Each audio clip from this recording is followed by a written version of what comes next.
I would be happy to respond to questions. Yes, sir.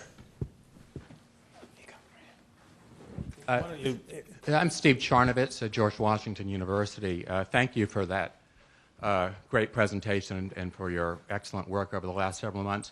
My question is about trade policy. You didn't say much in your talk about trade policy, and I'm wondering whether the administration thinks that trade policy is part of rescuing and rebuilding the U.S. economy. You did say at the end of the speech that you want the U.S. economy the administration wants the economy to be more export-oriented. So does the administration therefore favor sending the three pending free trade agreements to the Congress so that they can be approved and help promote exports?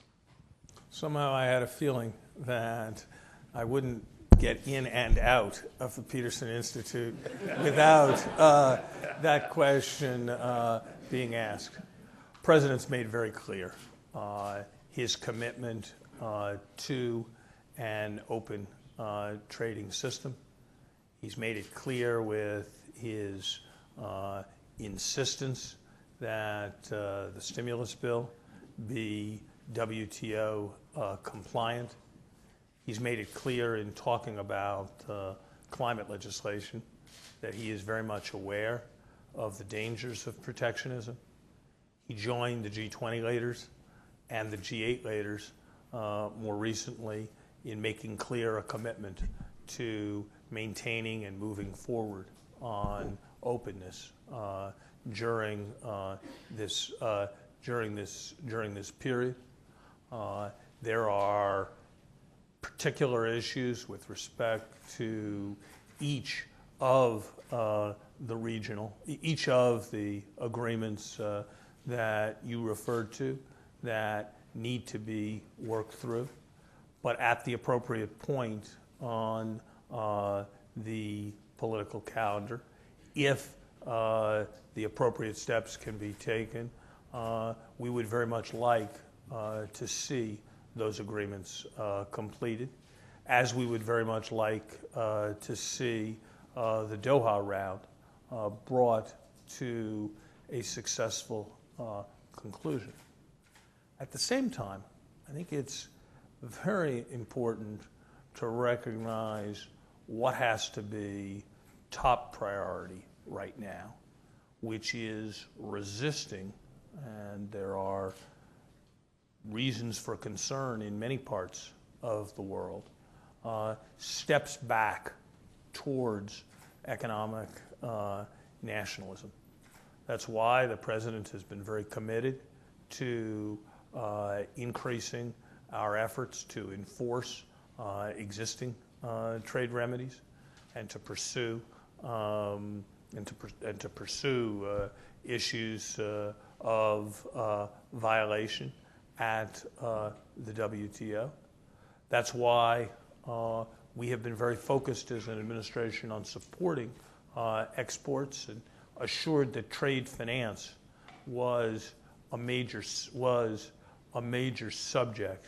in the context of the G20 and the G8 discussions.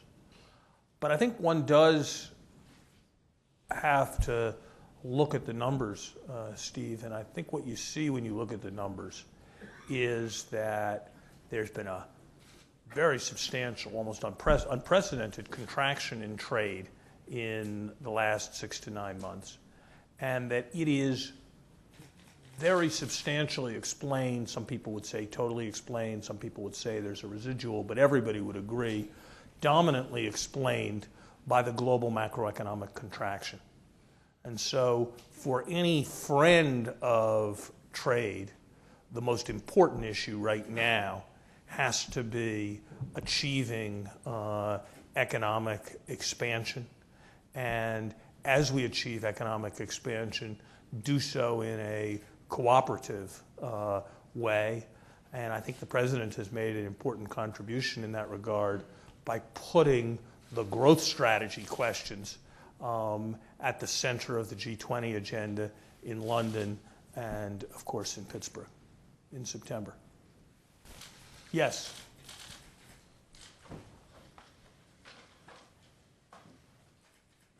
Thank you very much, Judith Kipper. I'd like to bring up a couple of points that are related. You didn't talk a lot about the depth and breadth of foreclosures and the apparent unwillingness of the banks to try to keep people in their homes.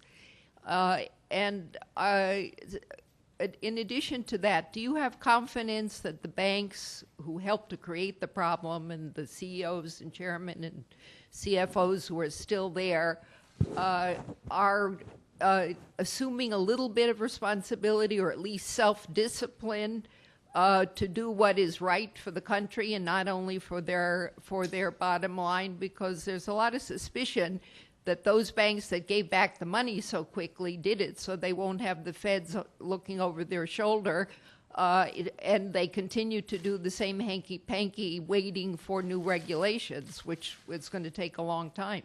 Those are really big issues for the American people. They certainly are. My philosophy on this is trust, but verify and legislate. I think it's crucial to recognize that the increased health of financial firms is a positive indicator for the economy.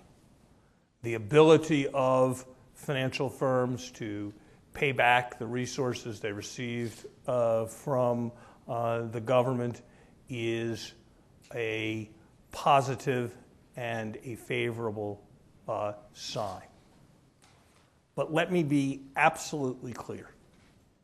There is no financial institution that would be reporting the kind of positive results that we have seen in the last quarter, but for extraordinary public support provided by the government. The TARP support was only one element of that support. Explicit guarantees availed of by all major financial institutions was another element of that support. Support provided more generally to the system by taxpayers was an important source of confidence. So no one should be confused about the extent to which the public sector has provided a foundation for financial recovery. And in that context, it is the obligation of the public sector to insist that reforms be put in place that assure that the mistakes of the past are not repeated. That is why an ambitious financial regulatory reform has been a priority of Secretary Geithner and has been a priority of the President. I'll highlight just three aspects. Eliminating regulatory gaps so the capital levels can be raised to appropriate levels. You know, Archimedes said that if you gave him a long enough lever, he could move the earth. We've seen it powerfully demonstrated that with enough leverage, you can lose any amount of your own money and that of your clients, and something should and something will be done. Resolution authority is at one level a very technical subject. At another level, the system won't be safe unless it's safe for the failure of individual institutions. And we need ways in which institutions can fail when they need to fail without it having substantial collateral consequences. So officials won't face the choice between collapse and bailout that officials have faced too often over the last 2 years. And finally, the consumer piece of this is very, very important, and that's why the administration has proposed a separate consumer financial regulator. I think it is appropriate that at a moment like this, the compact, if you like, between the nation's financial system and the broader national interest be carefully considered. And I think it is very important that those in the financial system consider carefully their obligations to their fellow citizens. Yes. Yeah, just this week, the U.S. government reported that the budget deficit in U.S. has been totaled more than $1 trillion US. In China, many people and also the government are deeply concerned with this huge deficit and worried about their the safety of their investment in United States. So how will you assure the Chinese government and also the people and also the world investors their investment in United States is safe? Let me say first that I think the greatest risk to future U.S. deficits would be uncontrolled economic contraction in the United States. Containing this downturn and preventing the kind of debt dynamics you saw in Japan or you saw during the Depression in the United States has to be the first priority of anyone concerned with national creditworthiness or any intellectually honest deficit hawk. Rescuing the economy has to be the first priority. Beyond that, it's going to be essential to take steps on both the spending and the revenue sides. I believe the President has made the right judgment in concluding that our healthcare system cannot continue on current trends, that reform of the healthcare system requires a comprehensive approach that addresses coverage, and insisting that a comprehensive approach that includes coverage also include substantial steps to change the healthcare system and reduce the growth of costs. And those are the debates that are going on Capitol Hill right now. Many of the administration's proposals have been included in the draft legislation. Others, including in particular and most critically, reform of Medicare reimbursement, need to be on the agenda.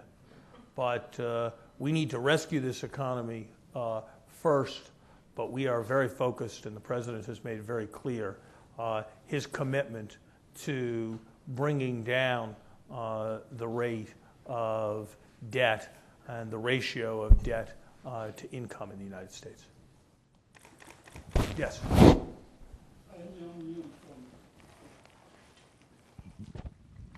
I'm Young Yoon from George Mason University. When the economy recovers, we expect almost sure inflation. And You expect a sure what? almost sure inflation.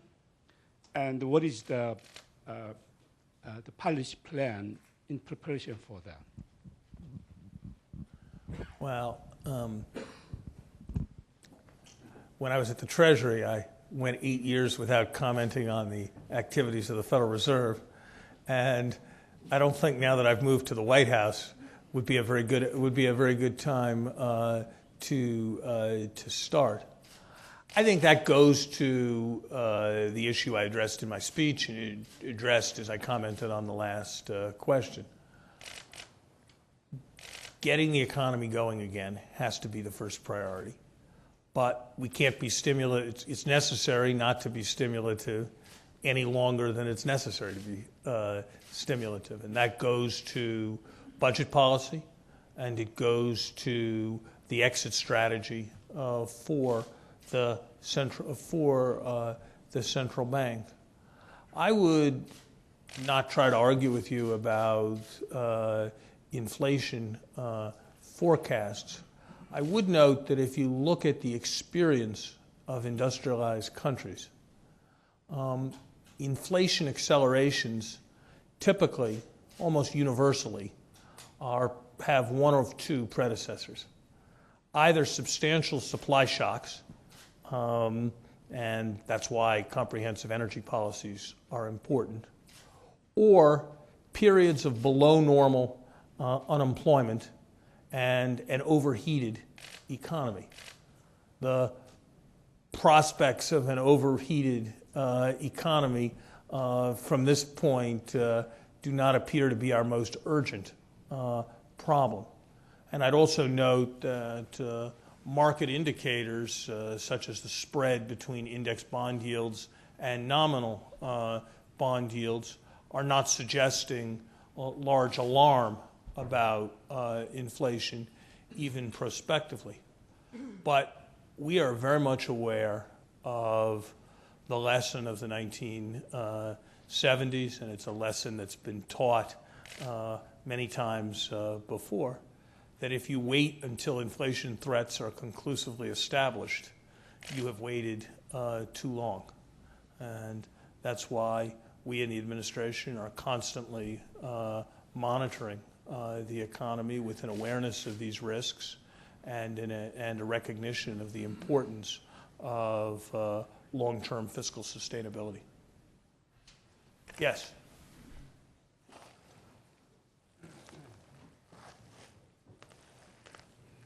Good afternoon. Wamar Mwine, the National Examiner. I was at the Future of Finance initiative in March, and you had met with these financial experts, George Soros, other people, who said that 1,500 banks were going to close in the United States by 2010. That was an estimate that they had. I'm wondering if you have any comments about that. And recently there were 7 banks that were closed, 1 in Texas, and I believe there were 6 in Illinois. I'm just curious if you have any response to that. I would refer you, I'm not involved directly in the regulation of individual banks, and so I'd refer you to the statements of Sheila Bair at the FTC on the prospects for bank failures. I'm sure we have not seen the last bank failure during this cycle, but I do believe that the kind of systemic risks in the banking system that were a matter of widespread concern just 6 months ago have receded significantly. Yes? There's a bipartisan legislation.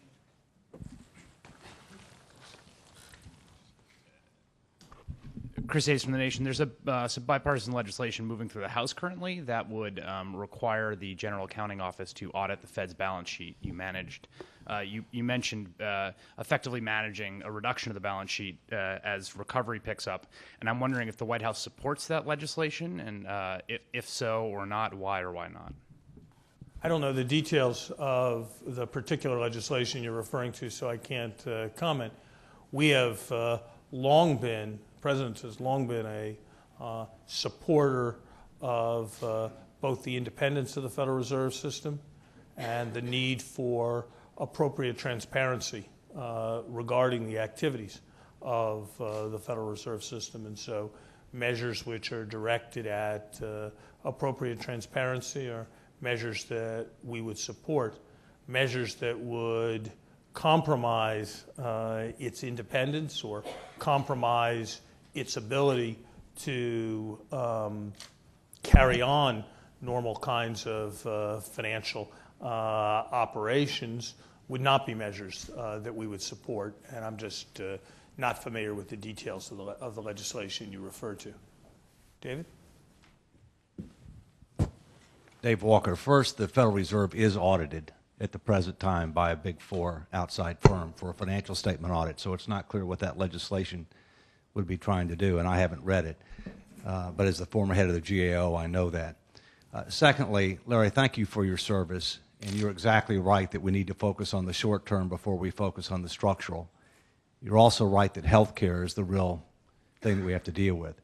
However, what would you say about the fact that we're in danger of creating a huge expectation gap with the American people on health care because you can't reduce costs by expanding coverage? And in fact, the CBO has said yesterday, they expressed serious concerns about the cost of these packages, and in fact, we're going to finance looking at the cost of these packages beyond 10 years, and the preliminary numbers are not pretty at all.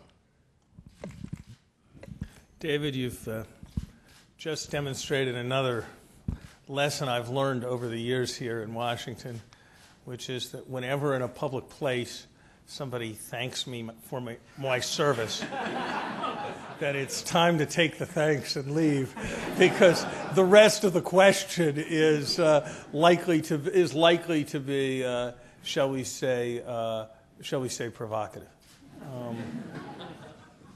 Look, let's take what probably is common ground, and then let's talk about what's more difficult.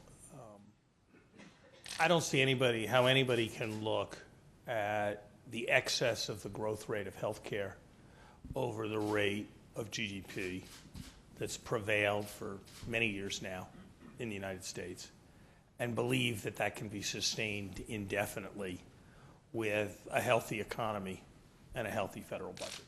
So the need to contain the growth of healthcare costs, I think, is something we can all agree on. Now, there are two views on how coverage relates to that. One view, and you didn't quite say this, but it's implicit in things that some people say. One view is that, look, the idea is to reduce costs. How can you increase costs? By getting 45 million more people into the system. And so coverage expansion is the enemy of cost control. We've rejected that view. And the reason we've rejected that view is that we think in a system that doesn't provide for comprehensive coverage, if you put pressure for economies, people will achieve the economies simply by doing the equivalent of closing their emergency rooms and making sure that they don't get the 45 million people into their institutions, and pressure downwards on costs without doing something about access will simply lead to a more energetic game of hot potato with no substantial positive results for the system. So we believe that you're not going to make substantial progress on costs without addressing access. That's a view that I believe is widely shared by health experts. So the president's approach puts emphasis on cost, and it puts emphasis at the same time on access. And I think that's the right combination. We don't know just when those lower healthcare costs will result. And so we know enough to know that it's important to do, but we don't know enough for an auditor to account for them. And that complicates the process. And so the CBO director was acting reasonably when he didn't give credit for the health information technology programs that are making health technology pervasive, the wellness programs that are contained in the president's economic recovery program, the cost effectiveness programs. I might mention that I think it was not a happy day when people literally, I don't get surprised that often anymore, but when people literally said they thought that doing research on what kinds of care was cost effective and what kind wasn't was a bad idea. That idea has been seriously opposed on the grounds that it will lead somehow to rationing. Those things are all very important, even if they don't show up in what is scored. Administration, in a way, has taken a belt and suspenders approach. What we've said, and I think this was just the right way to push the debate, what the president said is, we're going to insist on doing the difficult, fundamentally important things that don't score because they can't be audited. We're going to take no credit for those. We could make a bunch of arguments about dynamic scoring and so forth. We're going to do none of that. We're going to take no credit for it, except we're going to regard it as fundamentally important to do it. And then we're going to insist that our health care proposals be paid for with hard scorable measures of the kind the CBO will score. And that's the debate that's now going through. We have endorsed exactly the principle that you would want us to, that we can't afford more increases in health care than we can pay for with hard scorable savings. And that's the debate that's underway. The President's put forth a lot of proposals. As I say, many of them have been adopted. The most important one that's still under discussion is the MedPAC reform of Medicare reimbursements. But you look at the data. You look at two cities not very far apart, and they use 3 times as much health care in one city as they do in the other. And you say, how can it not be a good idea to gather comprehensive data on that? How can it not be a good idea to allow, in a relatively apolitical way, reimbursement rates and reimbursement policies to be set to respond to anomalies of that kind? So I would agree with you very much on the importance of fiscal discipline and the importance of health care in the fiscal discipline equation. But I would want to insist that the approaches that we're taking, because of this belt and suspenders aspect of taking no credit for the more difficult to audit measures, actually is setting a somewhat new standard of responsibility relative to what has prevailed. Fred. Larry, I'd like to go back to the macroeconomic dimensions of the trade issue that you talked about earlier. You said quite rightly in your remarks that U.S. recovery ought to be export-oriented, not consumer-oriented. And earlier on, you wanted to avoid returning to the big imbalances that had been a feature of the pre-crisis landscape. That, of course, has profound implications for the world economy. Because if the U.S. is unwilling to be the consumer of last resort, unwilling to go back to run big external imbalances, then other countries have to get the global recovery going by expanding domestic demand. And that's some big countries: Germany, Japan, China, not to mention smaller countries that have relied on export-led growth in the past. So I've really 2 associated questions. One, does the rest of the world understand and believe that the structure of the U.S. recovery is going to be different, with profoundly different implications for them? And 2, are you confident that they can make the shift to recover themselves through domestic demand expansion? And what does all that imply for your sense of timing on recovery of the global economy, which, as you say, went into the tank together in this one? Fred, if you look at the statistics, the U.S. trade deficit has been coming down for quite some time. Now, that's a little less positive than it seems at first, because given that we import substantially more than we export, if all trade comes down by 10%, then the trade deficit gets smaller. If you look at the most recent month's data, there is a sign of a more fundamental improvement that goes beyond that effect, and I think that's something that can give us some cause for encouragement. It's important to remember also that some of this adjustment has already taken place. The current account deficit is down of less than half the level that it was at when I last stood at this podium and gave a lecture about the importance of external adjustment. Personal savings rate in recent months has been running in the 5% range. So in part, people are aware of the need for this adjustment because they're actually already experiencing the adjustment. Will there be challenges? I'm sure there will be. I'm sure there will be challenges. On the other hand, and every country's politics is different, but in general, I think increasing consumption is usually easier than decreasing consumption, and the fundamental adjustments that are important in the rest of the world do involve increases in the level of consumption.